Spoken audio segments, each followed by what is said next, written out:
If you've ever started a new digital community, be that on an enterprise social network, on an internal forum, or even in some niche digital platform, you'll know this moment. You launch, you post that killer piece of first content, and silence. Maybe you'll get a couple of likes, maybe a few hesitant comments, but mostly crickets. And that silence, it can be brutal, especially if you spend weeks formalizing a strategy and working on content to make that community rock. But here's the thing, it's completely normal.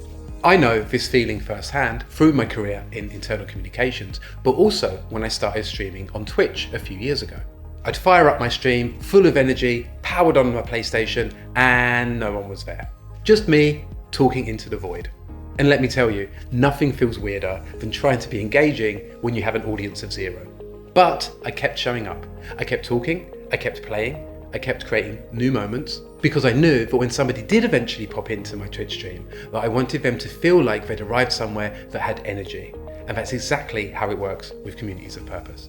The early days are about laying the foundation. You set the tone, you create the culture, and you guide the conversations, even when it feels like you're talking to yourself.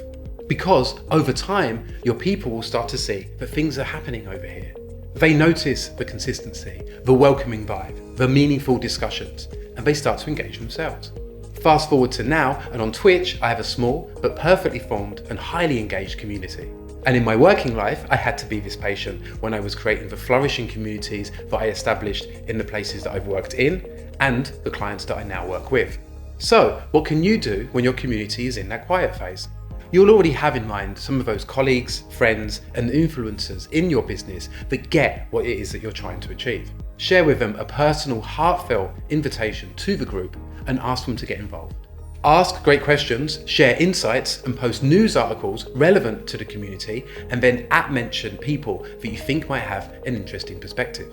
And that includes leaders too. If someone engages in or with your community, acknowledge it. You should thank them, build on that comment, and make them feel like they're part of something.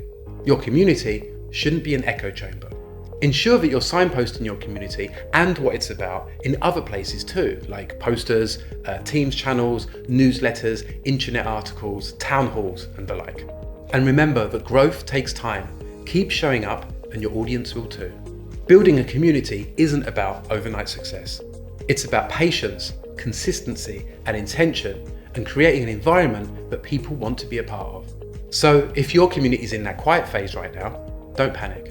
If you've got a solid reason for people to be showing up, then keep showing up yourself. Keep guiding and trust that momentum will build. And one day you'll look around and realize you're no longer speaking to an empty room. If you've got communities in your business that feel a bit quiet, then get in touch. We can explore together if your community strategy, if your messaging, if your content is where it needs to be to encourage participation from your employees, but also to support the goals and objectives you've set for that community. Thanks, folks. I'll speak to you again real soon.